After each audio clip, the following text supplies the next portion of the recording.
90% ਜਿਹੜਾ ਵਿਦੇਸ਼ਾਂ ਵਿੱਚ ਜਿਹੜਾ ਵਿਦਿਆਰਥੀ ਜਾ ਰਿਹਾ ਹੈ ਉਹ ਨੌਨ ਸਕਿਲਡ ਜਿਹੜਾ ਜਾ ਰਿਹਾ ਹੈ, ਉੱਥੇ ਜਾ ਕੇ ਉਹਨੂੰ ਜਿਹੋ ਜਿਹਾ ਫਿਰ ਕੰਮ ਮਿਲਦਾ ਪੜ੍ਹਨ ਤੋਂ ਬਾਅਦ ਉਹ ਜਿਹੜਾ ਹੈਗਾ ਕਰ ਲੈਂਦਾ। Now Punjab is becoming an international labour market.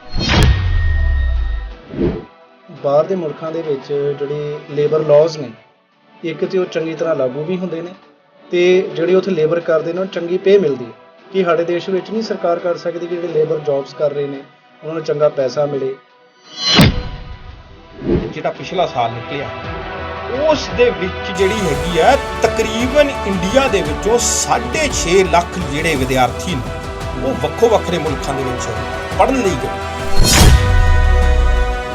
ਹੁਣ ਅਸੀਂ ਗੁਲਾਮ ਬਣਨ ਦੇ ਲਈ ਪੈਸੇ ਵੀ ਦਿੰਦੇ ਆ, ਪੜ੍ਹਨ ਲਈ ਜਾਂਦੇ ਆ, ਉੱਥੇ ਸੈੱਟ ਹੁੰਦੇ ਆ ਤੇ ਫਿਰ ਉੱਥੇ ਜਾ ਕੇ ਅਸੀਂ ਸੈੱਟ ਹੋ ਕੇ ਉਹਨਾਂ ਦੇ ਨਿਯਮਾਂ ਦੇ ਵਿੱਚ ਬੰਨ੍ਹ ਕੇ ਆਪਣਾ ਜੀਵਨ ਨਿਰਵਾਹ ਕਰਦੇ ਆ। ਤੁਸੀਂ NRI ਜਿਹੜੀ ਸਾਡੀ ਕਮਿਊਨਿਟੀ ਆ ਉਹਨਾਂ ਦੀ ਭੂਮਿਕਾ ਨੂੰ ਕਿਸ ਤਰ੍ਹਾਂ ਦੇਖਦੇ? ਸਤਿ ਸ਼੍ਰੀ ਅਕਾਲ ਜੀ। ਮਾਤਾ ਗੁਜਰੀ ਕਾਲਜ ਦਾ YouTube ਚੈਨਲ ਦੇਖ ਰਹੇ ਸਾਰੇ ਦਰਸ਼ਕਾਂ ਦਾ ਮੈਂ ਦਿਲਰਾਜ ਸਿੰਘ ਸਵਾਗਤ ਕਰਦਾ ਹਾਂ।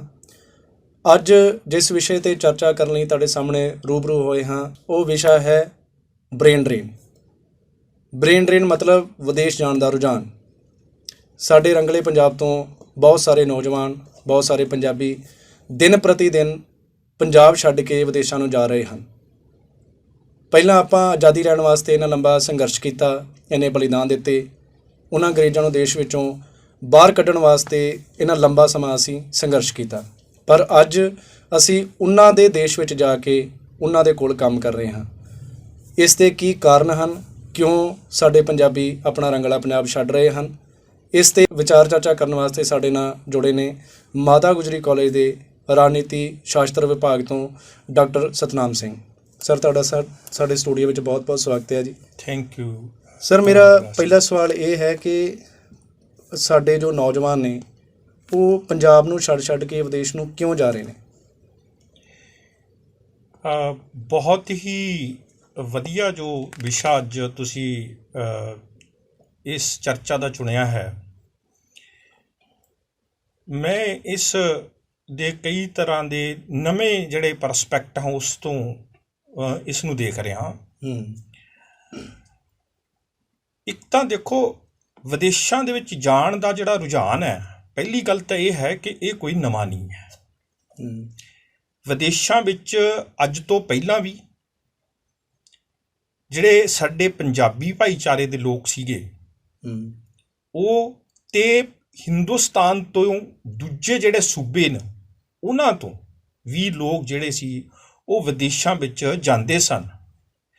ਪਰ ਉਸ ਵਕਤ ਪੁਰਾਣੇ ਟਾਈਮ 'ਚ ਥੋੜ੍ਹਾ ਅੱਜ ਤੋਂ 20-30 ਸਾਲ ਪਿੱਛੇ ਦਾ ਜਿਹੜਾ ਵਕਤ ਸੀਗਾ, ਉਸ ਟਾਈਮ 'ਚ ਜੋ ਵਿਦੇਸ਼ਾਂ 'ਚ ਜਾਣ ਦਾ ਰੁਝਾਨ ਸੀਗਾ ਅਤੇ ਜੋ ਹੁਣ ਵਿਦੇਸ਼ਾਂ ਵਿੱਚ ਜਾ ਰਹੇ ਆ ਉਹਦੇ ਜਿਹੜੇ ਸਰੂਪ ਹੈ, ਉਹਦੇ ਕਾਰਨ ਨੇ ਜਿਹੜੇ, ਉਹਨਾਂ ਦੇ ਵਿੱਚ ਸਾਰਿਆਂ ਦੇ ਵਿੱਚ ਬੜੀ ਵੱਡੀ ਜਿਹੜੀ ਵਿਆਪਕ ਤਬਦੀਲੀ ਜਿਹਦੇ ਨਤੀਜੇ ਦੂਰਗਾਮੀ ਬੜੇ ਪ੍ਰਭਾਵਿਤ ਕਰਨ ਵਾਲੇ ਹੋਣਗੇ ਉਹ ਆ ਰਹੀ ਹੈ।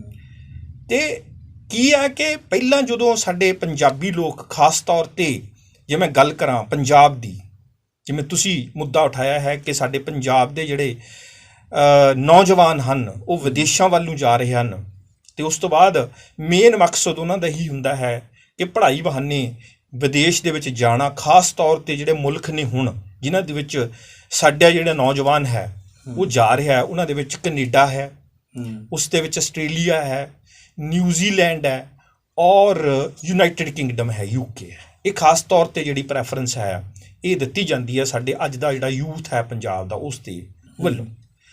ਇਸ ਤੋਂ ਪਹਿਲਾਂ ਜਿਹੜੇ ਸੀਗੇ, ਜੇ ਆਪਾਂ 80 ਦੇ ਦਹਾਕਿਆਂ 'ਚ ਗੱਲ ਕਰੀਏ ਤਾਂ ਉਸ ਵਕਤ ਦੇ ਜਿਹੜੇ ਲੋਕ ਜਾਂਦੇ ਸੀ ਜਾਂ ਪਹਿਲਾਂ ਜਿਹੜੇ ਅੱਜ ਕੱਲ੍ਹ ਜਿਹਨਾਂ ਨੂੰ ਆਪਾਂ ਕਹਿੰਦੇ ਹਾਂ ਕਿ ਉਹ ਉੱਥੋਂ ਦੇ ਵੈਲ ਸੈਟਲਡ ਲੋਕ ਨੇ, ਬਹੁਤ ਪੁਰਾਣੇ ਗਏ ਹੋਏ, ਉਹ ਜਿਹੜੇ ਜਾਂਦੇ ਸੀਗੇ ਉਸ ਵਕਤ ਜਿਸ ਤਰ੍ਹਾਂ ਆਪਣੀ ਜਿਹੜੀ ਆਮਦਨ ਸੀਗੀ ਉਸ ਨੂੰ ਵਧਾਉਣ ਦੇ ਲਈ, ਕਿਉਂਕਿ ਘਰ ਦੇ ਵਿੱਚ ਜੇ ਨੌਜਵਾਨ ਵਿਅਕਤੀ ਜਿਹੜੇ ਸੀਗੇ ਇੱਕ ਪਰਿਵਾਰ ਦੇ ਵਿੱਚ ਉਹ 3 ਜਾਂ 4 ਹੁੰਦੇ ਸੀ, ਉਹਨਾਂ ਦੇ ਵਿੱਚੋਂ 1 ਜਾਂ 2 ਬੇਟਿਆਂ ਨੂੰ ਜਿਹੜਾ ਹੈਗਾ ਉਹ ਵਿਦੇਸ਼ ਦੇ ਵਿੱਚ ਖਾਸ ਤੌਰ 'ਤੇ ਉਸ ਟਾਈਮ ਦੇ ਵਿੱਚ ਜਿਹੜੇ ਵਿਦੇਸ਼ ਦੇ ਵਿੱਚ ਜਾਂਦੇ ਸੀਗੇ ਉਹ US ਦੇ ਵਿੱਚ ਔਰ ਜਰਮਨੀ ਦੇ ਵਿੱਚ, ਇਟਲੀ ਦੇ ਵਿੱਚ, ਇਹਨਾਂ ਮੁਲਕਾਂ ਦੇ ਵਿੱਚ ਜਿਹੜੇ ਸੀਗੇ ਜਾਣਾ ਪ੍ਰੈਫਰ ਕਰਦੇ ਸੀਗੇ, ਕੈਨੇਡਾ ਦੇ ਵਿੱਚ ਵੀ ਲਾਈਏ ਤਾਂ ਇਹ 30 ਸਾਲ ਪਹਿਲਾਂ ਇਹੋ ਜਿਹਾ ਰੁਝਾਨ ਸੀ ਕਿ ਲੋਕ ਜਾਂਦੇ ਸੀ ਉੱਥੇ। ਖਾਸ ਤੌਰ 'ਤੇ ਪੰਜਾਬ ਦੀ ਜੇ ਮੈਂ ਗੱਲ ਕਰਾਂ ਤਾਂ ਪੰਜਾਬ ਦੇ ਵਿੱਚੋਂ ਸਾਰੇ ਪੰਜਾਬ ਦੇ ਵਿੱਚ ਇਹ ਰੁਝਾਨ ਬਹੁਤ ਜ਼ਿਆਦਾ ਨਹੀਂ ਸੀਗਾ। ਇਹਦੇ ਵਿੱਚ ਖਾਸ ਤੌਰ 'ਤੇ ਦੁਆਬੇ ਦਾ ਕੁਛ ਜਿਹੜਾ ਏਰੀਆ ਹੈ ਉਹ ਵੱਡੇ ਪੱਧਰ 'ਤੇ ਬਹੁਤ ਸਮਾਂ ਪਹਿਲਾਂ ਜਿਹੜਾ ਹੈ ਮਾਈਗ੍ਰੇਟ ਕਰਕੇ ਵਿਦੇਸ਼ਾਂ ਵੱਲ ਚਲਾ ਗਿਆ। ਅਤੇ ਅੱਜ ਕੱਲ੍ਹ ਆਪਾਂ ਦੇਖਦੇ ਹਾਂ ਕਿ ਦੁਆਬੇ ਦੇ ਵਿੱਚ ਕਾਫੀ ਸਾਰਾ ਜਿਹੜਾ ਏਰੀਆ ਹੈ ਉਹਨਾਂ ਦੇ ਜਿਹੜੇ ਘਰ ਨੇ ਉਹ ਬਿਲਕੁਲ ਖਾਲੀ ਪਏ ਨੇ, ਉਹ ਵੈਲ ਸੈਟਲਡ ਨੇ, ਉੱਥੇ ਨਹੀਂ ਆਉਂਦੇ ਦੁਬਾਰੇ। ਅਤੇ ਉਸ ਤਰ੍ਹਾਂ ਦਾ ਹੀ ਉਹਨਾਂ ਦੀਆਂ ਜ਼ਮੀਨਾਂ ਜਿਹੜੀਆਂ ਨੇ ਉਵੇਂ ਹੀ ਪਈਆਂ ਨੇ। ਉਹ ਰੁਜ਼ਗਾਰ ਦੀ ਭਾਲ ਦੇ ਵਿੱਚ ਗਈ ਸੀ ਅਤੇ ਉਹਨਾਂ ਉੱਥੋਂ ਜਿਹੜੀ ਕਮਾਈ ਕੀਤੀ ਅਤੇ ਉੱਥੋਂ ਕਮਾਈ ਕਰਨ ਤੋਂ ਬਾਅਦ ਉੱਥੇ ਸੈਟਲ ਹੋਏ ਅਤੇ ਇੱਥੇ ਜਿਹੜਾ ਪੈਸਾ ਉੱਥੋਂ ਦਾ ਜਿਹੜਾ ਸੀਗਾ ਉਹ ਇੱਥੇ ਆਇਆ ਅਤੇ ਉਸ ਵਕਤ ਕਮਾਈ ਕਰਨ ਜਾਂਦੇ ਸੀ। ਅਤੇ ਉਸ ਤੋਂ ਬਾਅਦ ਜਿਹੜੇ ਜ਼ਿਆਦਾਤਰ ਲੋਕ ਸੀਗੇ ਉਹਨਾਂ ਦੇ ਵਿੱਚੋਂ ਉਹ ਵਾਪਸ ਪੰਜਾਬ ਆ ਗਏ, ਵਾਪਸ ਆਪਣੇ ਘਰ ਆ ਗਏ। ਕੁਝ ਪ੍ਰਤੀਸ਼ਤ ਜਿਹੜੇ ਲੋਕ ਸੀਗੇ ਉਹ ਉਹਨਾਂ ਮੁਲਕਾਂ ਦੇ ਵਿੱਚ ਪੱਕੇ ਤੌਰ 'ਤੇ ਵਸ ਗਏ। ਜਿਵੇਂ ਹੁਣ ਦੇਖਣ ਵਿੱਚ ਆ ਰਿਹਾ ਕਿ ਸਾਡੀਆਂ ਵਿਦਿਅਕ ਸੰਸਥਾਵਾਂ ਅੰਦਰ ਬਹੁਤੇ ਜਿਹੜੇ ਵਿਦਿਆਰਥੀ ਨੇ ਹੁਣ ਬਾਹਰਲੇ ਸੂਬਿਆਂ ਦੇ ਜਿਹੜੇ ਨੇ ਉਹ ਵੱਧ ਰਹੇ ਨੇ, ਇਸ ਕਰਕੇ ਕਿਤੇ ਨਾ ਕਿਤੇ ਇੱਕ ਵੈਕਿਊਮ ਜਿਹੜਾ ਕ੍ਰੀਏਟ ਹੋ ਰਿਹਾ ਕਿ ਆਪਾਂ ਆਪਣਾ ਸੂਬਾ ਛੱਡ ਕੇ ਵਿਦੇਸ਼ਾਂ ਨੂੰ ਜਾ ਰਹੇ ਹਾਂ ਅਤੇ ਉਹਦੇ ਨਾਲ ਕਿਤੇ ਨਾ ਕਿਤੇ ਡਿਸਟਰਬੈਂਸ ਦਾ ਵੀ ਕੁਛ ਕੇਸਿਸ ਜਿਹੜੇ ਨੇ ਦੇਖਣ ਨੂੰ ਮਿਲਦੇ ਨੇ। ਮਤਲਬ ਮੇਨ ਸਵਾਲ ਇਹ ਹੈ ਕਿ ਜੇ ਇਸੇ ਤਰ੍ਹਾਂ ਚੱਲਦਾ ਰਿਹਾ ਅਤੇ ਕਿਤੇ ਨਾ ਕਿਤੇ ਪੰਜਾਬ ਨੂੰ ਹੋਰ ਕਾਫੀ ਚੀਜ਼ਾਂ ਹੰਢਾਉਣੀਆਂ ਪੈ ਸਕਦੀਆਂ ਨੇ, ਕਿ ਸਰਕਾਰ ਇਹ ਚੀਜ਼ ਨੂੰ ਰੋਕਣ ਵਾਸਤੇ ਇਹਦਾ ਸਮੱਸਿਆ ਦਾ ਹੱਲ ਕਰਨ ਵਾਸਤੇ ਕੁਛ ਕਰ ਰਹੀ ਹੈ? ਹਾਂ ਦੇਖੋ, ਇਸ ਨੂੰ ਸਾਰੀ ਚੀਜ਼ ਨੂੰ ਸਮਝਣ ਦੇ ਲਈ ਥੋੜ੍ਹੀ ਜਿਹੀ ਮੈਂ ਇਸ 'ਤੇ ਜਿਹੜੀ ਹੈਗੀ ਆ ਐਡ ਔਨ ਕਰ ਦੇਵਾਂ ਗੱਲ ਜਿਹੜੀ ਤੁਸੀਂ ਸਵਾਲ ਪੁੱਛਿਆ ਹੈ। ਹੁਣ ਦੇਖੋ, ਜਿਹੜਾ ਮੈਂ ਕਿਹਾ ਵੀ ਪਹਿਲਾਂ ਜਿਹੜੇ ਜਾਂਦੇ ਸੀਗੇ ਲੋਕ ਉਹ ਕਮਾਈ ਕਰਨ ਦੇ ਲਈ ਜਾਂਦੇ ਸੀ। ਜਿਹੜਾ ਹੁਣ ਖਾਸ ਤੌਰ 'ਤੇ 2010 ਤੋਂ ਬਾਅਦ ਦਾ ਜਿਹੜਾ ਟਰੈਂਡ ਚੱਲਿਆ ਹੈ ਖਾਸ ਤੌਰ 'ਤੇ ਉਹ ਵਿਦੇਸ਼ਾਂ ਵਿੱਚ ਪੜ੍ਹਨ ਦੇ ਬਹਾਨੇ ਜਾ ਕੇ ਉੱਥੇ ਸੈਟਲ ਹੋਣ ਦਾ ਹੈ। ਤੁਸੀਂ ਜੇ ਮਿਨਿਸਟਰੀ ਆਫ ਐਕਸਟਰਨਲ ਅਫੇਅਰਸ ਜਿਹੜੀ ਹੈਗੀ ਉਸ ਦਾ ਡਾਟਾ ਦੇਖੋ 2022 ਦੇ ਵਿੱਚ ਜਿਹੜਾ ਹੈ ਸਾਲ ਦੇ ਵਿੱਚ ਜਿਹੜਾ ਪਿਛਲਾ ਸਾਲ ਨਿਕਲਿਆ ਹੈ ਉਸ ਦੇ ਵਿੱਚ ਜਿਹੜੀ ਹੈਗੀ ਆ ਤਕਰੀਬਨ ਇੰਡੀਆ ਦੇ ਵਿੱਚੋਂ 6.5 ਲੱਖ ਜਿਹੜੇ ਵਿਦਿਆਰਥੀ ਨੇ ਉਹ ਵੱਖੋ ਵੱਖਰੇ ਮੁਲਕਾਂ ਦੇ ਵਿੱਚ ਪੜ੍ਹਨ ਲਈ ਗਏ ਔਰ ਉਸ 6.5 ਲੱਖ ਵਿਦਿਆਰਥੀਆਂ ਦੇ ਵਿੱਚੋਂ ਜਿਹੜੀ 50% ਦਾ ਪੋਰਸ਼ਨ ਜਿਹੜਾ ਹੈਗਾ ਉਹ ਸਾਡਾ ਇਕੱਲੇ ਪੰਜਾਬ ਤੋਂ ਹੈ। ਮਤਲਬ ਕੀ ਹੈ ਕਿ ਕਿਉਂ ਜਾ ਰਹੇ ਨੇ, ਉਹਨਾਂ ਦੇ ਪਿੱਛੇ ਬਹੁਤ ਸਾਰੇ ਫੈਕਟਰ ਨੇ। ਜਿਵੇਂ ਤੁਸੀਂ ਸਰਕਾਰ ਦੀ ਗੱਲ ਕਹੀ ਹੈ, ਬੇਰੁਜ਼ਗਾਰੀ ਵੀ ਇੱਕ ਫੈਕਟਰ ਹੈ ਬਹੁਤ ਵੱਡਾ ਜਿਹੜਾ ਹੈ। ਉਹਨਾਂ ਨੂੰ ਲੱਗਦਾ ਹੈ ਸਿਸਟਮ ਤੋਂ ਪੂਰੀ ਤਰ੍ਹਾਂ ਉਹ ਜਿਹੜਾ ਹੈਗਾ ਉਹ ਉਹਨਾਂ ਨੂੰ ਲੱਗਦਾ ਹੈ ਕਿ ਸਾਡਾ ਜਿਹੜਾ ਹੈਗਾ ਵਿਦੇਸ਼ਾਂ ਦਾ ਸਿਸਟਮ ਜ਼ਿਆਦਾ ਵਧੀਆ ਹੈ, ਸਾਡੀ ਇੱਥੇ ਸਿਕਿਉਰਿਟੀ ਨਹੀਂ ਹੈ, ਉੱਥੇ ਜਾਵਾਂਗੇ ਕਮਾਈ ਕਰਾਂਗੇ ਸੈੱਟ ਹੋ ਜਾਵਾਂਗੇ ਅਤੇ ਉਹ ਪੜ੍ਹਾਈ ਦੇ ਬਹਾਨੇ ਜਾਂਦੇ ਨੇ। ਅਤੇ ਕਿਉਂਕਿ ਜਿਹੜਾ ਦੇਖੋ ਵਿਦੇਸ਼ ਵਿੱਚ ਜਾਣ ਦਾ ਜਿਹੜਾ ਵਿਦਿਆਰਥੀ ਜਾ ਵੀ ਰਿਹਾ ਨਾ ਉਹ ਵੀ ਦੋ ਤਰ੍ਹਾਂ ਦਾ ਵਿਦਿਆਰਥੀ ਆ। ਇੱਕ ਵਿਦਿਆਰਥੀ ਜਿਹੜਾ ਜਾ ਰਿਹਾ ਹੈ ਉਹ ਜਾ ਰਿਹਾ 10+2 ਉਹ ਨੌਨ ਸਕਿਲਡ ਹੈ। ਇੱਕ ਵਿਦਿਆਰਥੀ ਹੈ ਜਿਹੜਾ ਗ੍ਰੈਜੂਏਸ਼ਨ ਜਾਂ ਸਕਿਲਡ ਹੈ, ਕੁਛ ਆਪਣੀ ਕੋਈ ਜਿਹੜੀ ਹੈ ਆਪਣੀ ਡਿਗਰੀ ਵਗੈਰਾ ਜਿਹੜੀ ਆ ਕਰਕੇ ਜਾਂਦਾ ਹੈ ਅਤੇ ਉੱਥੇ ਉਹ ਚੰਗੀ ਜਿਹੜੀ ਹੈਗੀ ਆ ਵਾਈਟ ਕਾਲਰ ਜੋਬ ਦੇ ਵਿੱਚ ਚਲਾ ਜਾਂਦਾ ਹੈ। ਪਰ ਜੇ 90% ਜਿਹੜਾ ਵਿਦੇਸ਼ਾਂ ਵਿੱਚ ਜਿਹੜਾ ਵਿਦਿਆਰਥੀ ਜਾ ਰਿਹਾ ਹੈ ਉਹ ਨੌਨ ਸਕਿਲਡ ਜਿਹੜਾ ਜਾ ਰਿਹਾ ਹੈ ਅਤੇ ਉੱਥੇ ਜਾ ਕੇ ਉਹਨੂੰ ਜਿਹੋ ਜਿਹਾ ਫਿਰ ਕੰਮ ਮਿਲਦਾ ਹੈ ਪੜ੍ਹਨ ਤੋਂ ਬਾਅਦ ਉਹ ਜਿਹੜਾ ਹੈਗਾ ਕਰ ਲੈਂਦਾ ਅਤੇ ਉੱਥੇ ਦੀ ਜਿਹੜੀ ਲੇਬਰ ਕਲਾਸ ਦਾ ਹਿੱਸਾ ਜਾ ਕੇ ਬਣ ਜਾਂਦਾ। ਇਹ ਜਿਹੜੀ ਬੜਾ ਸੋਚਣ ਵਾਲਾ ਜਿਹੜਾ ਵਿਸ਼ਾ ਹੈ ਕਿ ਜੋ ਮੈਂ ਸਮਝਦਾ ਕਿ ਹੁਣ ਜਿਹੜਾ ਪੰਜਾਬ ਹੈ ਉਸ ਵਕਤ ਜਿਹੜਾ ਸੀਗਾ ਸਾਡਾ ਪੈਸਾ ਨਹੀਂ ਸੀ ਉੱਥੇ ਜਾਂਦਾ, ਹੁਣ ਸਾਡਾ ਪੈਸਾ ਵੀ ਜਾਂਦਾ 20-25 ਲੱਖ ਰੁਪਈਆ ਲਾ ਕੇ ਵਿਦਿਆਰਥੀ ਜਿਹੜਾ ਹੈਗਾ ਪੜ੍ਹਨ ਵੀ ਜਾਂਦਾ। ਅਤੇ now Punjab is becoming an international labour market ਕਿ ਸਾਨੂੰ ਵਿਦੇਸ਼ਾਂ ਨੂੰ ਪਤਾ ਹੈ ਕਿ ਮੁਲਕਾਂ ਨੂੰ ਕਿ ਪੰਜਾਬ ਦੇ ਵਿੱਚੋਂ ਤੁਹਾਨੂੰ ਪੈਸੇ ਵੀ ਦੇਣਗੇ ਅਤੇ ਤੁਹਾਨੂੰ ਲੇਬਰ ਵੀ ਮਿਲ ਜਾਏਗੀ ਅਤੇ ਇੱਕ ਜਿਹੜੀ ਹੈਗੀ ਹੈ ਇੱਕ ਮਜ਼ਦੂਰ ਜਿਹੜੀ ਮੰਡੀ ਹੈ ਉਹ ਪੰਜਾਬ ਜ਼ਿਆਦਾਤਰ ਅਤੇ ਭਾਰਤ ਥੋੜ੍ਹੇ ਤੌਰ 'ਤੇ ਜਿਹੜੇ ਭਾਰਤ ਦੇ ਦੂਜੇ ਸੂਬੇ ਨੇ ਉਹਨਾਂ ਤੋਂ ਜਿੱਥੋਂ ਘੱਟ ਜਾ ਰਹੇ ਨੇ ਬੱਚੇ ਉਹ ਜਿਹੜੇ ਬਣ ਕੇ ਚੁੱਕੇ ਆ ਇਸ ਟਾਈਮ ਜਿਹੜੀ ਹੈਗੀ ਆ।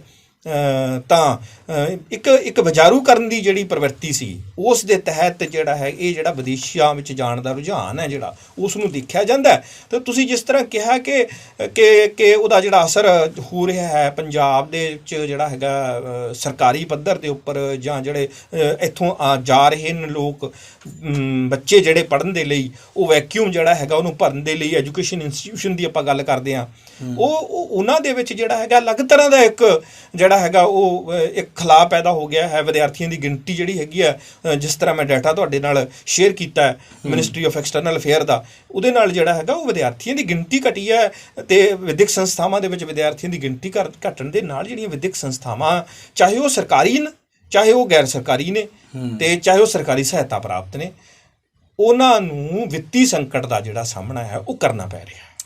ਜਿਵੇਂ ਤੁਸੀਂ ਗੱਲ ਕੀਤੀ ਕਿ ਮਜ਼ਦੂਰੀ ਜਾਂ ਲੇਬਰ ਦੀ, ਪਰ ਇੱਕ ਸਵਾਲ ਇਹ ਵੀ ਉੱਠਦਾ ਹੈ ਕਿ ਬਾਹਰ ਦੇ ਮੁਲਕਾਂ ਦੇ ਵਿੱਚ ਜਿਹੜੇ ਲੇਬਰ ਲਾਜ਼ ਨੇ ਇੱਕ ਤਾਂ ਉਹ ਚੰਗੀ ਤਰ੍ਹਾਂ ਲਾਗੂ ਵੀ ਹੁੰਦੇ ਨੇ ਅਤੇ ਜਿਹੜੇ ਉੱਥੇ ਲੇਬਰ ਕਰਦੇ ਨੇ ਉਹਨੂੰ ਚੰਗੀ ਪੇ ਮਿਲਦੀ ਹੈ। ਕਿ ਸਾਡੇ ਦੇਸ਼ ਵਿੱਚ ਨਹੀਂ ਸਰਕਾਰ ਕਰ ਸਕਦੀ ਕਿ ਜਿਹੜੇ ਲੇਬਰ ਜੋਬਸ ਕਰ ਰਹੇ ਨੇ ਉਹਨਾਂ ਨੂੰ ਚੰਗਾ ਪੈਸਾ ਮਿਲੇ, ਕਿਉਂਕਿ ਮਜ਼ਦੂਰੀ ਵੀ ਕਿਰਤ ਹੈ, ਕਿਉਂਕਿ ਸਾਡਾ ਤਾਂ ਬੇਸਿਕ ਕੰਸੈਪਟ ਹੀ ਕਿਰਤ ਕਰੋ ਨਾਮ ਜਪੋ ਵੰਡ ਛਕੋ ਦਾ ਹੈ ਕਿ ਉਹ ਇੱਧਰ ਕਿਰਤ ਕਰਦੇ ਨੇ ਮਜ਼ਦੂਰੀ ਕਰਦੇ ਨੇ ਉਨੀ ਉਹਨਾਂ ਨੂੰ ਪੇ ਨਹੀਂ ਮਿਲਦੀ। ਇੱਥੇ ਸਾਡੇ ਜਿਹੜੇ ਇੰਨੇ ਚੰਗੇ ਪੜ੍ਹੇ ਨੇ ਚੰਗੇ ਪੜ੍ਹੇ ਲਿਖੇ ਨੌਜਵਾਨ ਵੀ ਜਿਹੜੇ ਨੇ ਵਿਦੇਸ਼ਾਂ ਨੂੰ ਜਾ ਰਹੇ ਨੇ ਉੱਧਰ ਜਾ ਕੇ ਜੋ ਮਜ਼ਦੂਰੀ ਕਰਦੇ ਨੇ ਉਨੀ ਉਹਨਾਂ ਨੂੰ ਇੱਥੇ ਚੰਗੀ ਨੌਕਰੀ ਕਰਕੇ ਪੈਸਾ ਨਹੀਂ ਮਿਲ ਰਿਹਾ ਅਤੇ ਉੱਧਰੋਂ ਮਜ਼ਦੂਰੀ ਕਰਕੇ ਚੰਗਾ ਪੈਸਾ ਕਮਾ ਰਹੇ ਨੇ। ਕੀ ਨੀਤੀਆਂ ਜ਼ਿੰਮੇਵਾਰ ਨਹੀਂ ਹੈਗੀਆਂ ਸਾਡੀਆਂ ਸਰਕਾਰਾਂ ਦੀਆਂ? ਨਹੀਂ ਦੇਖੋ ਬਿਲਕੁਲ ਤੁਹਾਡੀ ਗੱਲ ਨਾਲ ਮੈਂ ਸਹਿਮਤ ਹਾਂ ਪਰ ਇਹਦੇ ਦੋ ਪੱਖ ਨੇ। ਜੇ ਹੁਣ ਇਸ ਨੂੰ ਤੁਸੀਂ ਦੇਖਦੇ ਹੋ ਇਹਦੇ ਦੋ ਪੱਖ ਤੁਸੀਂ ਦੇਖੋ। ਇਹਦਾ ਜਿਹੜਾ ਪਹਿਲਾ ਪੱਖ ਹੈ ਕਿ ਜਿਹੜਾ ਬੱਚਾ ਉੱਥੇ ਜਾ ਰਿਹਾ ਪੜ੍ਹਨ ਦੇ ਲਈ ਉੱਥੇ ਉਹ ਸੈੱਟ ਹੋ ਰਿਹਾ ਅਤੇ ਉਹ ਤੁਸੀਂ ਕਹਿ ਰਹੇ ਹੋ ਕਿ ਉੱਥੇ ਜਿਹੜੇ ਲੇਬਰ ਲਾਜ਼ ਨੇ ਉਹ ਬਰਾਬਰ ਨੇ ਅਤੇ ਕੋਈ ਡਿਸਕ੍ਰਿਮੀਨੇਸ਼ਨ ਨਹੀਂ ਹੈ, ਸਾਰਾ ਉਹਨਾਂ ਨੂੰ ਵਧੀਆ ਜਿਹੜੀ ਹੈਗੀ ਹੈ ਕਮਾਈ ਹੋ ਰਹੀ ਹੈ। ਇੱਕ ਪੱਖ ਇਹ ਠੀਕ ਹੈ ਕਿ ਉੱਥੇ ਜਿਹੜਾ ਬੱਚਾ ਜਾਂਦਾ ਹੈ ਉਹ ਉੱਥੇ ਸੈੱਟ ਹੋ ਜਾਂਦਾ ਹੈ ਅਤੇ ਉਹਨੂੰ ਜਿੰਨੇ ਘੰਟੇ ਉਹ ਕੰਮ ਕਰਦਾ ਹੈ ਉਹ ਘੰਟਿਆਂ ਦੇ ਮੁਤਾਬਕ ਜੇ ਉਹ ਫਿਰ PR ਹੋ ਜਾਂਦਾ ਉਸ ਦੇ ਮੁਤਾਬਕ ਉਹ ਜਿਹੜੀ ਹੈਗੀ ਹੈ ਉਹ ਕਮਾਈ ਕਰਦਾ ਹੈ ਅਤੇ ਆਪਣੀ ਜਿਹੜਾ ਜੀਵਨ ਦਾ ਨਿਰਵਾਹ ਉਹ ਕਰਦਾ ਹੈ। ਇਹ ਠੀਕ ਹੈ ਗੱਲ, ਕਿਉਂਕਿ ਮੇਨ ਕਾਰਨ ਤਾਂ ਵਿਦੇਸ਼ਾਂ ਜਾਣ ਦਾ ਆਰਥਿਕ ਹੀ ਹੈ ਜਿਹੜੀ ਹੈਗੀ ਆ ਕਿ ਇੱਥੇ ਜਿਹੜੀ ਬੇਰੁਜ਼ਗਾਰੀ ਦਾ ਇੱਕ ਮੇਨ ਹੈ। ਕੁਛ ਪਰਸੈਂਟ ਕਰੇਜ਼ ਜਿਹੜਾ ਹੈਗਾ ਉਹ ਜਿਹੜਾ ਹੈਗਾ ਗਲੋਬਲਾਈਜੇਸ਼ਨ ਦਾ ਇਹਦੇ ਵਿੱਚ ਆਪਣੇ ਜਿਹੜਾ ਹੈਗਾ ਵਿਸ਼ਵੀਕਰਨ ਦਾ ਜਿਹੜਾ ਹੈਗਾ ਸਾਰਾ ਜਿਹੜੇ ਦੇਖੋ ਦੇਖੀ ਰੀਸੋ ਰੀਸ ਹੀ ਜਿਹੜੀ ਹੈਗੀ ਆ ਜਾਂਦੇ ਨੇ ਲੋਕ, ਪਰ ਜ਼ਿਆਦਾਤਰ ਜਿਹੜਾ ਫੈਕਟਰ ਤੁਹਾਡੀ ਸਹੀ ਗੱਲ ਹੈ ਕਿ ਆਰਥਿਕ ਹੈ ਅਤੇ ਉੱਥੇ ਜਿਹੜੇ ਲੇਬਰ ਲਾਜ਼ ਨੇ। ਪਰ ਦੂਸਰਾ ਐਸਪੈਕਟ ਜਿਹੜਾ ਹੈਗਾ ਅਸੀਂ ਉਹਨੂੰ ਵੀ ਜਿਹੜਾ ਇੰਪੋਰਟੈਂਟ ਆ ਉਸ ਨੂੰ ਵੀ ਇਗਨੋਰ ਨਹੀਂ ਕਰ ਸਕਦੇ ਕਿ ਜਿਹੜਾ ਬੱਚਾ ਵਿਦਿਆਰਥੀ ਇੱਥੋਂ ਪੜ੍ਹਨ ਦੇ ਲਈ ਉੱਥੇ ਜਾਂਦਾ ਔਰ ਉੱਥੇ ਪੜ੍ਹਾਈ ਕਰਨ ਤੋਂ ਬਾਅਦ ਉਹਨਾਂ ਮੁਲਕਾਂ ਦੇ ਵਿੱਚ PR ਹੋ ਜਾਂਦਾ ਕੀ ਉਹਨਾਂ ਦੇ ਨਾਲ ਉੱਥੇ ਡਿਸਕ੍ਰਿਮੀਨੇਸ਼ਨ ਨਹੀਂ ਹੁੰਦਾ? ਯੈਸ, ਇਹਨੂੰ ਤੁਸੀਂ ਇਗਨੋਰ ਨਹੀਂ ਕਰ ਸਕਦੇ, ਇਹ ਹੈ। ਮੈਂ ਜਿਵੇਂ ਤੁਸੀਂ ਇਹ ਕਹੋ ਕਿ ਪਾਕਿਸਤਾਨ ਜਿਹੜਾ ਹੈਗਾ ਭਾਰਤ ਦਾ ਹਿੱਸਾ ਸੀ ਕਿਸੇ ਵਕਤ, ਜਿਹੜੇ ਲੋਕ ਪਾਕਿਸਤਾਨ ਆਪਣੇ ਭਾਰਤ ਦਾ ਹਿੱਸਾ ਸੀਗਾ ਉੱਥੋਂ ਆਏ ਹੋਏ ਪੰਜਾਬੀ ਨੇ ਅੱਜ ਵੀ ਉਹਨਾਂ ਦੇ ਨਾਲ ਉਸ ਤਰ੍ਹਾਂ ਦਾ ਉਹਨਾਂ ਨੂੰ ਵੀ ਇਉਂ ਲੱਗਦਾ ਹੈ ਕਿ ਸਾਨੂੰ ਰਿਫਿਊਜ਼ ਹੀ ਸਮਝਿਆ ਜਾਂਦਾ ਇੱਥੇ ਆਪਣੇ ਹਿੰਦੁਸਤਾਨ ਦੇ ਵਿੱਚ। ਕੀ ਅਸੀਂ ਜਿਹੜੇ ਆਪਣਾ ਮੁਲਕ ਛੱਡ ਕੇ ਜਿਹੜਾ ਕਿ ਸਾਡਾ ਹੈ ਸਾਡੇ ਜੀ ਸਾਨੂੰ ਲੱਗਦਾ ਹੈ ਜਿਹੜੇ ਲੋਕ ਪਾਕਿਸਤਾਨ ਤੋਂ ਇੱਥੇ ਵਸਦੇ ਨੇ ਉਹਨਾਂ ਨੂੰ ਲੱਗਦਾ ਅਤੇ ਇੱਥੇ ਵਾਲੇ ਲੋਕਾਂ ਦੇ ਵਿੱਚ ਵੀ ਕਿਤੇ ਨਾ ਕਿਤੇ ਮਾਨਸਿਕਤਾ ਦੇ ਵਿੱਚ ਗੱਲ ਹੈ ਹਾਲੇ ਤੱਕ, ਭਾਵੇਂ 75 ਸਾਲ ਹੋ ਗਏ ਆਜ਼ਾਦੀ ਨੂੰ, ਪਰ ਹਾਲੇ ਤੱਕ ਉਹ ਗੱਲ ਕਿਤੇ ਨਾ ਕਿਤੇ ਵਸੀ ਹੋਈ ਹੈ। ਇਸ ਗੱਲ ਨੂੰ ਆਪਾਂ ਇਗਨੋਰ ਨਹੀਂ ਕਰ ਸਕਦੇ, ਇਹ ਸੱਚ ਹੈ। ਅਤੇ ਕੀ ਇਹ ਗੱਲ ਵਿਦੇਸ਼ਾਂ ਵਿੱਚ ਜਾਣ ਵਾਲੇ ਉਹ ਵਿਦਿਆਰਥੀ ਜਿਹੜੇ ਭਾਰਤੀ ਨੇ ਅਤੇ ਕੈਨੇਡਾ 'ਚ ਜਾ ਰਹੇ ਨੇ, ਭਾਰਤੀ ਨੇ ਪੰਜਾਬੀ ਨੇ ਆਸਟ੍ਰੇਲੀਆ 'ਚ ਜਾ ਰਹੇ ਨੇ, ਭਾਰਤੀ ਪੰਜਾਬੀ ਜਿਹੜਾ ਹੈਗਾ ਉਹ ਹੋਰ ਕੰਟਰੀ ਜਿਹੜੀ ਵਿਦੇਸ਼ ਦੇ ਵਿੱਚ ਜਾ ਕੇ ਸੈਟਲ ਹੋ ਰਿਹਾ, ਕਿ ਉਹਨਾਂ ਦੇ ਨਾਲ ਇਹੋ ਜਿਹਾ ਵਿਤਕਰਾ ਨਹੀਂ ਹੋਏਗਾ? ਯੈਸ, ਕਿਉਂਕਿ ਹਿਊਮਨ ਨੇਚਰ ਹੈ। ਇਸ ਨੂੰ ਤੁਸੀਂ ਕਿਸ ਤਰ੍ਹਾਂ ਜਿਹੜਾ ਹੈਗਾ ਬਦਲ ਸਕਦੇ ਹੋ? ਉਹ ਨਹੀਂ ਬਦਲ ਸਕਦੀ। ਸੋ ਕਹਿਣ ਦਾ ਮਤਲਬ ਇਹ ਹੈ ਕਿ ਇਹਦੇ ਵਿੱਚ ਨਾ ਇੱਕ ਬੜੀ ਕਮਾਲ ਦੀ ਗੱਲ ਜਿਹੜੀ ਤੁਸੀਂ ਦੇਖ ਰਹੇ ਹੋ ਜੋ ਮੈਨੂੰ ਲੱਗਦੀ ਹੁੰਦੀ ਹੈ ਕਿ ਪਹਿਲਾਂ ਅਸੀਂ ਬਸਤੀਵਾਦ ਦੀ ਗੱਲ ਕਰਦੇ ਸੀ, ਕਲੋਨਲਿਜ਼ਮ ਦੀ ਗੱਲ ਜਿਹੜੀ ਸੀ ਉਹ ਕਰਦੇ ਹੁੰਦੇ ਸੀਗੇ ਕਿ ਬ੍ਰਿਟਿਸ਼ ਕਲੋਨਲਿਜ਼ਮ ਆਇਆ ਇਤਿਹਾਸ ਦੇ ਵਿੱਚ ਪੜ੍ਹਿਆ ਜਾਂਦਾ, ਹਿਸਟਰੀ ਦੇ ਵਿੱਚ ਪੜ੍ਹਿਆ ਜਾਂਦਾ ਕਿ ਕਿਸੇ ਵਕਤ ਦੇ ਉੱਤੇ ਬਰਤਾਨੀਆ ਨੇ ਜਿਹੜਾ ਸੀਗਾ ਛੋਟੇ ਮੁਲਕਾਂ ਨੂੰ, ਵੱਡੇ ਮੁਲਕਾਂ ਨੂੰ, even United State of America ਵੀ ਕਿਸੇ ਟਾਈਮ ਜਿਹੜੀ ਸੀ ਕਲੋਨੀ ਸੀ। ਵੱਡੇ ਵੱਡੇ ਮੁਲਕ ਜਿਹੜੇ ਸੀਗੇ ਉਹ ਬਰਤਾਨੀਆ ਨੇ ਆਪਣੇ ਜਿਹੜਾ ਸੀਗਾ ਤਾਜ ਦੇ ਅੰਡਰ ਉਹ ਲੈ ਲਏ ਸੀਗੇ ਅਤੇ ਉਹਨਾਂ ਦਾ ਸ਼ੋਸ਼ਣ ਕਰਨਾ ਸ਼ੁਰੂ ਕਰ ਦਿੱਤਾ ਸੀਗਾ। ਤਾਂ ਸੈਕੰਡ ਵਰਲਡ ਵਾਰ ਤੋਂ ਬਾਅਦ ਜਿਹੜਾ ਹੈਗਾ ਬਰਤਾਨੀਆ ਜਿਹੜਾ ਸੀਗਾ ਉਹਦੇ ਵਿੱਚ ਬੁਰੀ ਤਰ੍ਹਾਂ ਜਿਹੜਾ ਹੈਗਾ ਉਹਦਾ ਮਾਲੀ ਜਾਨੀ ਨੁਕਸਾਨ ਵੀ ਹੋਇਆ, ਜਿੱਤਿਆ ਭਾਵੇਂ, ਅਤੇ ਅਦਰ ਕੰਟਰੀਜ਼ ਵੀ ਜਿਹੜੀਆਂ ਕਲੋਨਲਿਜ਼ਮ ਦੇ ਵਿੱਚ ਬਣੀਆਂ ਹੋਈਆਂ ਸੀਗੀਆਂ ਉਹਨਾਂ ਦਾ ਵੀ ਹੋਇਆ। ਅਤੇ ਸੈਕੰਡ ਵਰਲਡ ਵਾਰ ਤੋਂ ਬਾਅਦ ਜਿਹੜੀ ਹੈਗੀ ਹੈ ਸੰਸਾਰ ਦੋ ਗੁੱਟਾਂ ਦੇ ਵਿੱਚ ਵੰਡਿਆ ਜਾਂਦਾ ਹੈ, ਜਿਹੜਾ ਹੈਗਾ ਯੂਨੀਪੋਲਰਾਈਜੇਸ਼ਨ ਤੋਂ ਜਿਹੜਾ ਮਲਟੀਪੋਲਰਾਈਜੇਸ਼ਨ ਤੋਂ ਜਿਹੜਾ ਹੈਗਾ ਹੋ ਜਾਂਦਾ ਤੁਹਾਡਾ ਦੋ ਧਰੁਵੀਕਰਨ। ਅਤੇ ਉਹਦੇ ਵਿੱਚ ਇੱਕ ਪਾਸੇ ਜੋ USA ਦਾ ਧੜਾ ਆ ਜਾਂਦਾ ਹੈ ਕੈਪੀਟਲਿਜ਼ਮ ਵਾਲਾ, ਅਤੇ ਇੱਕ ਪਾਸੇ USSR ਦਾ ਧੜਾ ਆ ਜਾਂਦਾ। ਅਤੇ ਇਹਦੇ ਵਿੱਚ ਇੱਕ ਨਵੇਂ ਤਰ੍ਹਾਂ ਦਾ ਕਲੋਨਲਿਜ਼ਮ, ਇਹਨੂੰ ਨਿਊ ਕਲੋਨਲਿਜ਼ਮ ਕਹਿੰਦੇ ਆ, ਆਰਥਿਕ ਨਿਰਭਰਤਾ ਦਾ ਦੌਰ ਜਿਹੜਾ ਹੈਗਾ ਕਿ ਵੱਡੇ ਮੁਲਕਾਂ ਦਾ ਆਰਥਿਕ ਨਿਰਭਰਤਾ ਦਾ ਦੌਰ ਹੈ ਉਹ ਸ਼ੁਰੂ ਹੋਇਆ। ਅਤੇ ਗੁਲਾਮੀ ਦਾ ਦੌਰ, ਉਹ ਆਰਥਿਕ ਤੌਰ 'ਤੇ ਗੁਲਾਮੀ ਹੋ ਗਈ। ਪਹਿਲਾਂ ਜਿਹੜੀ ਸੀ ਬ੍ਰਿਟਿਸ਼ ਕਲੋਨਲਿਜ਼ਮ ਦੀ ਉਹ ਰਾਜਨੀਤਿਕ ਤੌਰ 'ਤੇ ਅਤੇ ਆਰਥਿਕ ਤੌਰ 'ਤੇ ਗੁਲਾਮੀ ਸੀ। ਹੁਣ ਜਿਹੜੀ ਹੈ ਇਹਨਾਂ ਮੁਲਕਾਂ ਦੇ ਅਧੀਨ ਹੋ ਕੇ ਆਰਥਿਕ ਤੌਰ 'ਤੇ ਇਹਨਾਂ ਦਾ ਜਿਹੜਾ ਪ੍ਰਭਾਵ ਹੈ ਅੰਤਰਰਾਸ਼ਟਰੀ ਜਿਹੜੀ ਆਰਥਿਕਤਾ ਦੇ ਉੱਪਰ ਉਹ ਦਬਦਬਾ ਸੀਗਾ ਜਿਹੜਾ ਇਹਨਾਂ ਵੱਡੇ ਮੁਲਕਾਂ ਦਾ ਉਹ ਬਣ ਗਿਆ, ਅਤੇ ਛੋਟੇ ਮੁਲਕ ਆਰਥਿਕ ਤੌਰ 'ਤੇ ਗੁਲਾਮ ਸੀਗੇ। ਨਵਾਂ ਬਸਤੀਵਾਦ ਸੀ। ਹੁਣ ਜਿਹੜਾ ਬਸਤੀਵਾਦ ਦਾ ਜਿਹੜਾ ਰੂਪ ਆ ਰਿਹਾ ਇਹ ਜਿਹੜਾ ਵਿਦੇਸ਼ਾਂ ਵਿੱਚ ਜਾਣ ਦਾ ਰੁਝਾਨ ਆ ਰਿਹਾ ਨਾ, ਇਹ ਇੱਕ ਤੀਜੇ ਨਵੇਂ ਤਰ੍ਹਾਂ ਦਾ ਬਸਤੀਵਾਦ ਹੈ। ਹੁਣ ਅਸੀਂ ਗੁਲਾਮ ਬਣਨ ਦੇ ਲਈ ਪੈਸੇ ਵੀ ਦਿੰਦੇ ਹਾਂ, ਪੜ੍ਹਨ ਲਈ ਜਾਂਦੇ ਹਾਂ, ਉੱਥੇ ਸੈੱਟ ਹੁੰਦੇ ਹਾਂ, ਅਤੇ ਫਿਰ ਉੱਥੇ ਜਾ ਕੇ ਅਸੀਂ ਸੈੱਟ ਹੋ ਕੇ ਉਹਨਾਂ ਦੇ ਨਿਯਮਾਂ ਦੇ ਵਿੱਚ ਬੰਨ੍ਹ ਕੇ ਆਪਣਾ ਜੀਵਨ ਨਿਰਵਾਹ ਕਰਦੇ ਹਾਂ, ਅਤੇ ਉਹਨਾਂ ਮੁਲਕਾਂ ਦੇ ਵਿੱਚ ਜਾ ਕੇ ਖੁਦ ਗੁਲਾਮ ਹੋਣ ਲਈ ਜਾਂਦੇ ਹਾਂ। ਇਸ ਨੂੰ ਇੱਕ ਨਵੇਂ ਤਰ੍ਹਾਂ ਦਾ ਜਿਹੜਾ ਬਸਤੀਵਾਦ ਦਾ ਰੁਝਾਨ ਹੈ, ਜਿਹੜਾ ਨਵੀਂ ਤਰ੍ਹਾਂ ਦੀ ਗੁਲਾਮੀ ਦਾ ਕੌਨਸੈਪਟ ਹੈ ਜਿਹੜਾ ਉਹਦੀ ਡਿਵੈਲਪਮੈਂਟ ਜਿਹੜੀ ਹੈਗੀ ਆ, ਸ਼ੁਰੂਆਤ ਅਤੇ ਵਿਕਾਸ ਜਿਹੜਾ ਹੈਗਾ ਉਹ ਦੇਖ ਰਹੇ ਹਾਂ ਇਸ ਸੰਦਰਭ ਦੇ ਵਿੱਚ ਕਿ ਵਿਦੇਸ਼ਾਂ ਵਿੱਚ ਜਾਣਾ, ਉੱਥੇ ਸੈੱਟ ਹੋਣਾ ਵੀ ਇੱਕ ਗੁਲਾਮੀਅਤ ਦਾ ਪ੍ਰਤੀਕ ਹੈ।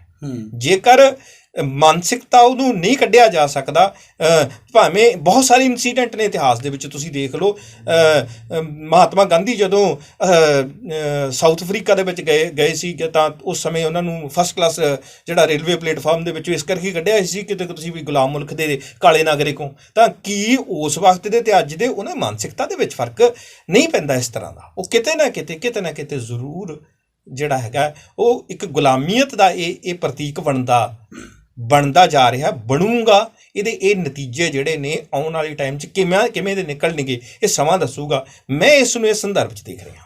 ਪਰ ਦੂਸਰੇ ਪਾਸੇ ਆਪਾਂ ਦੇਖ ਸਕਦੇ ਹਾਂ ਕਿ UK ਦਾ ਜਿਨ੍ਹਾਂ ਨੇ ਕਲੋਨਲਿਜ਼ਮ ਦੀ ਟਰਮ ਜਿਨ੍ਹਾਂ ਨੇ ਇਜਾਦ ਕੀਤੀ, UK ਦਾ ਪ੍ਰਾਈਮ ਮਿਨਿਸਟਰ ਜਿਹੜਾ ਇੰਡੀਅਨ ਓਰੀਜਨ ਦਾ ਹੈ ਰਿਸ਼ੀ ਸੁਨਕ, ਕਿ ਇਹ ਵੀ ਇੱਕ ਪੱਖ ਬਣਦਾ ਹੈ ਕਿ ਬੇਸ਼ੱਕ ਜਿਵੇਂ ਤੁਸੀਂ ਗੱਲ ਕੀਤੀ ਕਿ ਗੁਲਾਮੀ ਜਾਂ ਇਸ ਤਰ੍ਹਾਂ ਸਾਡੀ ਮਾਨਸਿਕਤਾ ਬਣੀ ਹੋਈ ਹੈ, ਪਰ ਜੇ ਆਪਾਂ ਦੂਸਰੇ ਪੱਖ ਤੋਂ ਦੇਖਦੇ ਹਾਂ ਕਿ ਜਿਵੇਂ ਵੱਡੇ ਜੇ ਸਾਡੀ ਇੰਡੀਅਨ ਪ੍ਰੀਮੀਅਰ ਇੰਸਟੀਟਿਊਟਾਂ ਦੇ ਪੜ੍ਹੇ ਸੁੰਦਰ ਪਿਚਾਈ ਹੋ ਗਿਆ, ਸੱਤਿਆ ਨਡੇਲਾ ਹੋ ਗਿਆ, ਕੈਨੇਡਾ ਦੀ ਪੋਲੀਟਿਕਸ ਦੇ ਵਿੱਚ ਬਹੁਤ ਸਾਰੇ ਪੰਜਾਬੀ ਨੇ ਜਿਹੜੇ ਲੀਡ ਕਰ ਰਹੇ ਨੇ। ਹੋ ਸਕਦਾ ਆਉਣ ਵਾਲੇ ਸਮੇਂ 'ਚ ਕੈਨੇਡਾ ਦਾ ਜਿਹੜਾ ਰੂਲਰ ਬਣੇ ਉਹ ਕੋਈ ਪੰਜਾਬੀ ਬਣ ਜੇ, ਜਿਵੇਂ UK ਦੇ ਵਿੱਚ ਉਹੀ UK ਜਿਨ੍ਹਾਂ ਨੇ ਸਾਨੂੰ ਗੁਲਾਮ ਬਣਾਇਆ, ਇੰਨੇ ਸਾਲ ਸਾਡੇ ਦੇਸ਼ 'ਤੇ ਰਾਜ ਕੀਤਾ। ਅਤੇ ਇੱਕ ਪਾਸੇ ਅੱਜ ਉੱਥੇ ਪ੍ਰਾਈਮ ਮਿਨਿਸਟਰ ਜਿਹੜਾ ਉਹ ਰਿਸ਼ੀ ਸੁਨਕ ਹੈ ਕਿ ਸਾਡੇ ਦੇਸ਼ ਦੇ ਵਿੱਚ ਇਸ ਸਮੇਂ ਜਿਹੜਾ ਡਾਕੂਮੈਂਟਰੀ ਨੂੰ ਲੈ ਕੇ ਰੌਲਾ ਚੱਲ ਰਿਹਾ ਜੋ BBC ਵੱਲੋਂ ਬਣਾਈ ਗਈ ਹੈ, ਅਤੇ ਉਹਨੇ ਪ੍ਰਾਈਮ ਮਿਨਿਸਟਰ ਜਿਹੜੇ ਆਪਣੇ ਹੈਗੇ ਨੇ ਇਹਨਾਂ ਦੀ ਸਪੋਰਟ ਕੀਤੀ ਹੈ। ਇਹ ਵੀ ਤਾਂ ਇੱਕ ਪੱਖ ਹੈਗਾ ਨਾ ਕਿ ਉੱਧਰੋਂ ਸਾਨੂੰ ਜੇ ਆਪਾਂ ਲੇਬਰ ਦੇ ਰਹੇ ਹਾਂ ਅਤੇ ਸਾਡੇ ਉੱਥੇ ਰੂਲਰ ਵੀ ਤਾਂ ਜਾ ਰਹੇ ਨੇ ਉੱਧਰ। ਬਿਲਕੁਲ ਠੀਕ ਹੈ ਤੁਹਾਡੀ ਗੱਲ, ਮੈਂ ਇਸ ਗੱਲ ਤੋਂ ਮੁਨਕਰ ਨਹੀਂ ਹੋ ਸਕਦਾ। ਈਵਨ ਕਿ ਤੁਸੀਂ ਇਹ ਦੇਖੋ, ਜਿਵੇਂ ਤੁਸੀਂ ਖੁਦ ਹੀ ਕਿਹਾ ਕਿ ਇੰਗਲੈਂਡ ਦਾ ਜਿਹੜਾ ਪ੍ਰਾਈਮ ਮਿਨਿਸਟਰ ਹੈ ਉਹ ਭਾਰਤੀ ਮੂਲ ਦਾ ਹੈ, ਔਰ ਕੈਨੇਡਾ ਦੇ ਵਿੱਚ ਵੀ ਜਿਹੜੇ ਹੈਗੇ ਆ ਬਹੁਤ ਸਾਰੇ ਸਾਡੇ MLAs ਅਤੇ ਬਹੁਤ ਸਾਰੇ ਜਿਹੜੇ MPs ਨੇ ਉਹ ਵੀ ਹੈਗੇ ਨੇ, ਔਰ ਇਸ 'ਚ ਵੀ ਕੋਈ ਸ਼ੱਕ ਨਹੀਂ ਹੈ, ਮਲਟੀ ਕਲਚਰਲ ਕੰਟਰੀ ਹੈ ਕਿ ਮੈਂ ਇਹ ਨਹੀਂ ਕਹਿ ਰਿਹਾ ਕਿ ਇਸ 'ਚ ਵੀ ਕੋਈ ਸ਼ੱਕ ਨਹੀਂ ਹੈ ਕਿ ਵਕਤ ਦਾ ਕੁਛ ਨਹੀਂ ਪਤਾ ਹੁੰਦਾ। ਕੈਨੇਡਾ ਦਾ ਪ੍ਰਧਾਨ ਮੰਤਰੀ ਵੀ ਜਿਹੜਾ ਹੈਗਾ ਉਹ ਪੰਜਾਬੀ ਬਣ ਸਕਦਾ, ਜੇ ਇੰਗਲੈਂਡ ਦਾ ਬਣ ਸਕਦਾ ਹੈ ਭਾਰਤੀ ਮੂਲ ਦਾ, ਤਾਂ ਕਿਸੇ ਵੀ ਹੋਰ ਮੂਲ ਦਾ ਜਿਹੜਾ ਹੈਗਾ ਨਾਗਰਿਕ ਉੱਥੇ ਜਾ ਕੇ ਜਦੋਂ ਜਾਵਾਂਗੇ ਤਾਂ ਉੱਥੇ ਜਿਹੜਾ ਹੈਗਾ ਉਹ ਬਣ ਸਕਦਾ ਹੈ। ਇਹ 'ਚ ਕੋਈ ਸ਼ੱਕ ਨਹੀਂ ਹੈ, ਕਿਉਂਕਿ ਦੇਖੋ ਇਹ ਸਮੇਂ ਦਾ ਵਰਤਾਰਾ ਹੈ।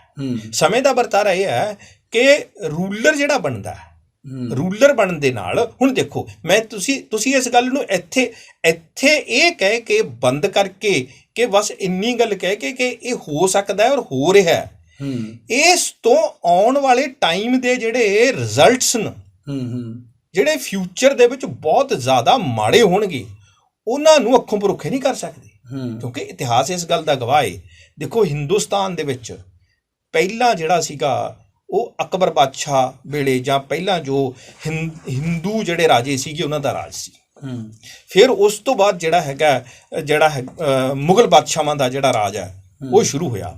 ਫਿਰ ਜਿਹੜਾ ਹੈ ਇੱਥੇ ਬ੍ਰਿਟਿਸ਼ ਈਸਟ ਇੰਡੀਆ ਕੰਪਨੀ ਹੈ ਜਿਹੜੀ ਉਹ ਆਉਂਦੀ ਹੈ।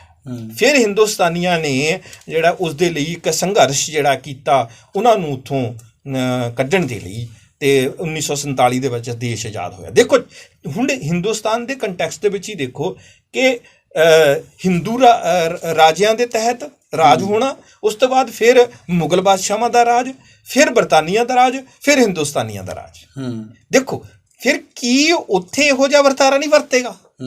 ਉਹ ਹੋ ਸਕਦਾ, ਉਸ ਨੂੰ ਵੀ ਇਗਨੋਰ ਨਹੀਂ ਕਰ ਸਕਦੇ, ਕਿਉਂਕਿ ਜੇ ਤੁਸੀਂ ਉਹਨੂੰ ਇੰਡੀਆ ਦੇ ਕੰਟੈਕਸਟ ਦੇਖੋਗੇ ਵਿਦੇਸ਼ਾਂ 'ਚ ਵੀ ਹੋ ਸਕਦਾ ਕਿ ਹੁਣ ਕੁਛ ਨਾ ਕੁਛ ਹੋ ਜਾਵੇ। ਆਉਣ ਵਾਲੇ ਟਾਈਮ ਦੇ ਵਿੱਚ ਕਿਸ ਤਰ੍ਹਾਂ ਦਾ ਵਰਤਾਰਾ ਵਰਤਦਾ ਹੈ ਇਸ ਵੱਲ ਵੀ ਸਾਨੂੰ ਝਾਤ ਮਾਰਨੀ ਪਏਗੀ। ਆਉਣ ਵਾਲੇ 100 200 300 400 500 ਸਾਲਾਂ ਬਾਅਦ ਇਹਦੀ ਪ੍ਰੈਡਿਕਸ਼ਨ ਕਰਨੀ ਬੜੀ ਮੁਸ਼ਕਿਲ ਹੈ ਕਿ ਉੱਥੋਂ ਦਾ ਕਿਹੋ ਜਿਹਾ ਜਿਹੜਾ ਕਿਸ ਸੰਦਰਭ ਦੇ ਵਿੱਚ ਕਿਹੋ ਜਿਹਾ ਜਿਹੜਾ ਉੱਥੋਂ ਦਾ ਵਾਤਾਵਰਨ ਜਾਂ ਕਿਹੋ ਜਿਹਾ ਪੋਲੀਟੀਕਲ ਸੈਟਅਪ ਹੋਏਗਾ, ਕਿਉਂਕਿ ਪਰਿਵਰਤਨ ਤੁਸੀਂ ਹਿੰਦੁਸਤਾਨ 'ਚ ਵੀ ਦੇਖਿਆ ਕਿੰਨੇ ਰੂਲਰ ਆ ਗਏ, ਉੱਥੇ ਆਏ ਆ ਤਾਂ ਕਿਸ ਤਰ੍ਹਾਂ ਦੇ ਆਉਂਦੇ ਆ, ਕਿਸ ਤਰ੍ਹਾਂ ਦੀਆਂ ਪਾਲਿਸੀਜ਼ ਬਣਦੀਆਂ ਨੇ। ਕਿਸੇ ਵਕਤ ਦੇ ਉੱਤੇ ਤੁਸੀਂ ਇੰਡੀਆ ਦੇ ਵਿੱਚ ਦੇਖੋ ਨਾ ਕਿ ਪਹਿਲਾਂ ਇੰਡੀਆ ਜਿਹੜਾ ਹੈਗਾ ਕਿ ਹਿੰਦੂ ਰਾਸ਼ਟਰ ਹੈ, ਹਿੰਦੁਸਤਾਨ ਦੇ ਵਿੱਚ ਆਪਾਂ ਕਹੀ ਹਿੰਦੂਵਾਦੀ ਹੈ, ਸਭ ਤੋਂ ਜ਼ਿਆਦਾ ਜਿਹੜੀ ਆਬਾਦੀ ਹੈ। ਜਦੋਂ ਮੁਗਲ ਬਾਦਸ਼ਾਹ ਇੱਥੇ ਆਏ ਉਹਨਾਂ ਨੇ ਜਜ਼ੀਆ ਨਾਮ ਦਾ ਟੈਕਸ ਵੀ ਹਿੰਦੂਆਂ 'ਤੇ ਲਾ ਦਿੱਤਾ। ਠੀਕ ਹੈ, ਪਹਿਲਾਂ ਹਿੰਦੂ ਰਾਜੇ ਸੀਗੇ, ਪਰ ਉੱਥੇ ਹੋ ਸਕਦਾ ਹੈ ਜੇ ਹੁਣ ਪ੍ਰਾਈਮ ਮਿਨਿਸਟਰ ਕੋਈ ਆਪਣਾ ਭਾਰਤੀ ਮੂਲ ਦਾ ਬਣ ਗਿਆ, ਕੈਨੇਡਾ 'ਚ ਵੀ ਬਣ ਸਕਦਾ ਹੈ, ਕੀ ਉੱਥੇ ਬਦਲਾਅ ਨਹੀਂ ਹੋ ਸਕਦਾ? ਓਰੀਜਨੈਲਿਟੀ ਜਿਹੜੀ ਹੈਗੀ ਹੈ ਮਰਜ ਨਹੀਂ ਹੋ ਸਕਦੀ ਦੁਬਾਰੇ? ਫਿਰ ਕਿਹੋ ਜਿਹਾ ਵਰਤਾਰਾ ਹੋਏਗਾ, ਉਸ ਪੱਖ ਨੂੰ ਵੀ ਧਿਆਨ 'ਚ ਰੱਖਣਾ ਚਾਹੀਦਾ।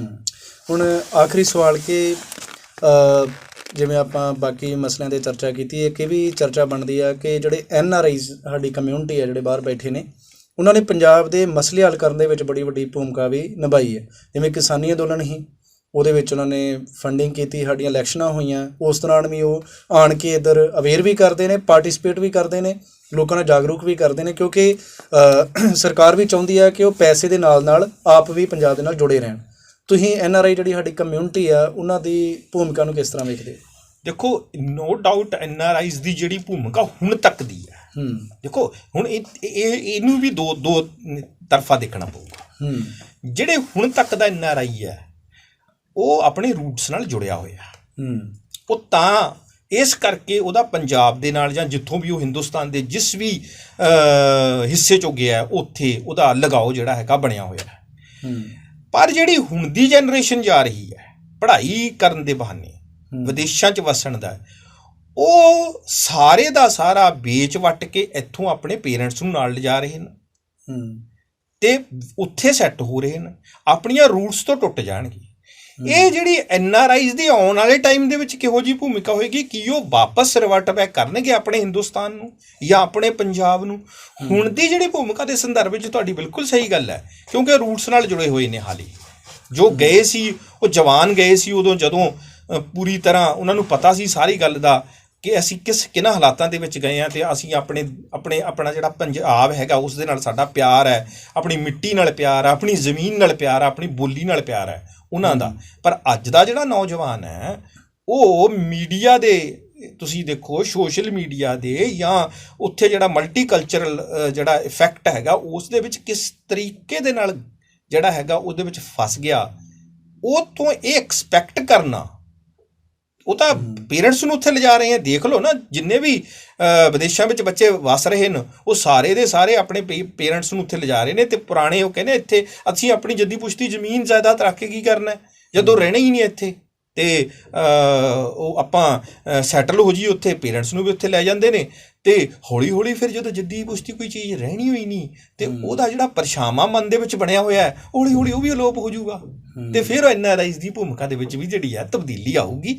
ਅੱਜ ਦੇ ਸੰਦਰਭ ਦੇ ਵਿੱਚ NRIs ਦੀ ਭੂਮਿਕਾ ਨੂੰ ਮੈਂ ਬਹੁਤ ਐਪਰੀਸ਼ੀਏਟ ਕਰਦਾ, ਬਹੁਤ ਵਧੀਆ ਜਿਹੜੀ ਹੈਗੀ ਆ ਉਹਨਾਂ ਦੀ ਭੂਮਿਕਾ ਰਹੀ ਹੈ। ਹਰ ਗੱਲ ਦੇ ਵਿੱਚ ਸਪੋਰਟ ਵੀ ਕਰਦੇ ਨੇ, ਉਹ ਦਰਦ ਵੀ ਰੱਖਦੇ ਨੇ, ਪਰ ਕੀ 20-30 ਸਾਲ ਬਾਅਦ ਜਿਹੜੀ ਆ ਹੁਣ ਦੀ ਜਨਰੇਸ਼ਨ ਜਾਂ ਉੱਥੋਂ ਜਿਹੜੇ ਬੱਚੇ ਪੈਦੇ ਹੋਣਗੇ, ਜਿਹੜੀ ਹੁਣ ਦੀ ਜਨਰੇਸ਼ਨ ਗਈ ਹੈ, ਜਿਨ੍ਹਾਂ ਨੇ ਇੱਥੇ ਬਾਰੇ ਪਤਾ ਹੀ ਨਹੀਂ ਹੋਏਗਾ ਬਿਲਕੁਲ ਵੀ, ਉਹਨਾਂ ਦਾ ਕਿਹੋ ਜਿਹਾ ਵਰਤਾਰਾ ਵਰਤਦਾ ਹੈ ਜਾਂ ਸੁਭਾਅ ਬਣਦਾ ਹੈ, ਇਹਦੇ ਬਾਰੇ ਕਹਿਣਾ ਬੜਾ ਮੁਸ਼ਕਲ। ਸਰ ਤੁਹਾਡਾ ਬਹੁਤ ਬਹੁਤ ਧੰਨਵਾਦ, ਤੁਸੀਂ ਸਾਨੂੰ ਇੰਨੀ ਡੂੰਘੀ ਅਤੇ ਅਣਮੁੱਲੀ ਜਾਣਕਾਰੀ ਸਾਡੇ ਦਰਸ਼ਕਾਂ ਦੇ ਸਾਹਮਣੇ ਰੱਖੀ। ਅਤੇ ਇਸ ਗੱਲ ਚਰਚਾ ਦਾ ਜੋ ਨਿਚੋੜ ਹੈ ਉਹ ਇਹੀ ਬਣਦਾ ਹੈ ਕਿ ਹਰ ਮਸਲੇ ਦੇ ਕਈ ਸਾਰੇ ਪਹਿਲੂ ਨੇ ਅਤੇ ਹਰ ਪਹਿਲੂ ਨੂੰ ਹਰ ਐਂਗਲ ਤੋਂ ਦੇਖਣਾ ਬੜਾ ਜ਼ਰੂਰੀ ਹੈ। ਅਗਲੀ ਗੱਲਬਾਤ ਦੇ ਵਿੱਚ ਪੰਜਾਬ ਦੇ ਨਵੇਂ ਮਸਲੇ ਨੂੰ ਲੈ ਕੇ, ਦੇਸ਼ ਦੇ ਨਵੇਂ ਮਸਲੇ ਨੂੰ ਲੈ ਕੇ ਨਵੀਂ ਚਰਚਾ ਲੈ ਕੇ ਤੁਹਾਡੇ ਸਾਹਮਣੇ ਹਾਜ਼ਰ ਹੋਵਾਂਗੇ। ਤਦ ਤੱਕ ਲਈ ਧੰਨਵਾਦ।